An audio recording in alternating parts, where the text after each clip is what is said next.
Transgenders के हवाले से एक सवाल है कि शरीयत में ट्रांसजेंडर्स की क्या हैसियत है और क्या हुक्म है, और हिजरा, खुन्सा वगैरह और इस जैसी इस्तिलाहात में क्या फ़र्क है, किसको शरीयत में ट्रांसजेंडर्स माना जाएगा और किसको नहीं। सवाल को समझने के लिए बतौर तमहीद इस बात को समझना ज़रूरी है कि ट्रांसजेंडर कहते किसको हैं। ट्रांसजेंडर का मतलब है वो अफराद जो पैदाइशी तौर पर जिनसी आज़ा और अलामात के एतबार से खालिस मर्द की मुकम्मल सिफ़ात रखते हों या खालिस औरत की मुकम्मल सिफ़ात रखते हों, मगर बाद में किसी मरहले पर मर्द अपने आप को औरत और औरत अपने आप को मर्द बनाने की ख्वाहिश रखे। दूसरे अल्फाज में यूँ समझना चाहिए कि ट्रांसजेंडर वो शख्स है जो अपने बारे में उस सिनफी शनाख्त यानी जेंडर आइडेंटिटी का कायल नहीं होता जो जिन्स यानी बायोलॉजिकल सेक्स इसके पैदा होने के वक्त मुकर्रर और मुतय्यन की गई थी। मिसाल के तौर पर अगर कोई शख्स पैदाइश के वक्त मर्द के तौर पर मुतय्यन किया गया था लेकिन बाद में वो ख़ुद को औरत महसूस करता है तो वो शख्स ट्रांस वुमन कहलाएगा।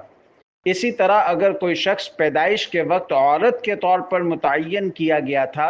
लेकिन वो ख़ुद को मर्द महसूस करता है तो वो शख्स ट्रांस वुमन कहलाएगा। शरीयत ने तब्दीली जिन्स के मुतालिक इंसान की अपनी ख्वाहिश और चाहत का कोई एतबार नहीं किया, बल्कि पैदाइश के मौके पर ही ज़ाहिरी अज़ा की बुनियाद पर किसी भी शख्स की जो जिन्स मुकर्रर की जाएगी वही हतमी समझी जाएगी। अपनी चाहत और ख्वाहिश की बुनियाद पर मर्द का अपने आप को औरत समझना या औरत का अपने आप को मर्द समझना और अपनी जिन्स में तब्दीली करवाना जायज़ नहीं है।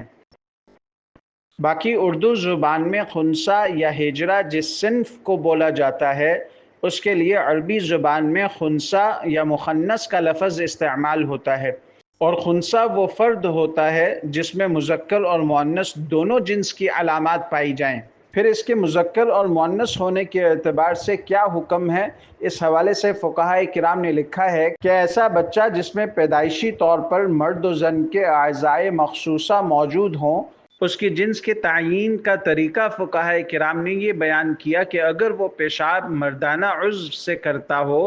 तो इसे मुज़क्कर करार दिया जाएगा, और अगर ज़नाना उज़्व से करता हो तो इसे मुअन्नस करार दिया जाएगा, और अगर इसका पेशाब दोनों उज़्व से निकलता हो तो जिस उज़्व से पहले पेशाब निकलता हो उसी का एतबार करके जिन्स की तयीन होगी,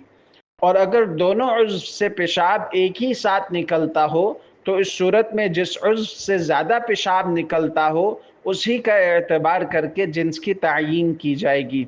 अलबत्ता अगर दोनों उज़्व से बराबर पेशाब आता हो तो ऐसी सूरत में वो ना मुज़क्कर करार पाएगा और ना ही मुअन्नस। इसे बालिग होने तक खुन्सा मुश्किल करार दिया जाएगा। बुलूगत के वक्त अगर इसे मर्दों की तरह एहतलाम हो या वो अपने आला तनासुल से जिमा पर कादिर हो तो इसे मर्द करार दिया जाएगा।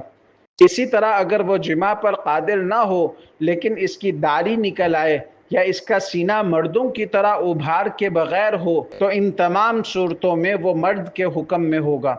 अलबत्ता अगर इसको हैज़ आ जाए या औरत की तरह इससे हम बिस्तरी मुमकिन हो या इसका सीना ख़वातीन के सीने की तरह उभर जाए या इसके पिस्तानों में दूध आ जाए, इन तमाम सूरतों में वो ख़वातीन के हुक्म में होगा। और अगर इन तमाम मुज़क्कर और मुअन्नस में फ़र्क करने वाली अलामतों में से कोई फ़र्क करने वाली अलामत ज़ाहिर ना हो तो इसे खुन्सा मुश्किल करार दिया जाएगा। अल्लाह ताला ने कुरान मजीद में इरशाद फरमाया, फ़ितरतल्लाहिल्लती फ़तरन्नास अलैहा ला तब्दील लिखल्क़िल्लाह, कि अल्लाह की दी हुई काबिलियत का एतबार करो जिस पर अल्लाह ताला ने लोगों को पैदा किया है। अल्लाह ताला की इस पैदा की हुई चीज़ को जिस पर इसने तमाम आदमियों को पैदा किया है बदलना नहीं चाहिए। इसी तरह बुखारी शरीफ में है कि नबी करीम सल्लल्लाहु अलैहि वसल्लम ने उन मर्दों पर लानत फरमाई जो औरतों की वज़ा इख्तियार करते हैं और उन औरतों पर लानत फरमाई जो मर्दों की वज़ा इख्तियार करती हैं। इसी तरह एक और रिवायत में नबी करीम सल्लल्लाहु अलैहि वसल्लम ने उन मर्दों पर लानत फरमाई जो औरतों की वज़ा इख्तियार करते हैं اور ان عورتوں پر لعنت فرمائی جو مردوں کی وضع اختیار کرتے ہیں، اور فرمایا انہیں اپنے گھروں سے نکال دو۔ اسی طرح سنن ابی داؤد میں ہے کہ نبی کریم صلی اللہ علیہ وسلم کے سامنے ایک مخنث لایا گیا جس کے ہاتھ اور پاؤں پر مہندی لگی ہوئی تھی۔ آپ صلی اللہ علیہ وسلم نے فرمایا کہ یہ کیا ہے؟ عرض کیا گیا یہ عورتوں سے مشابہت کرتا ہے۔ آپ صلی اللہ علیہ وسلم نے اسے مدینہ منورہ سے نکالنے کا حکم دیا۔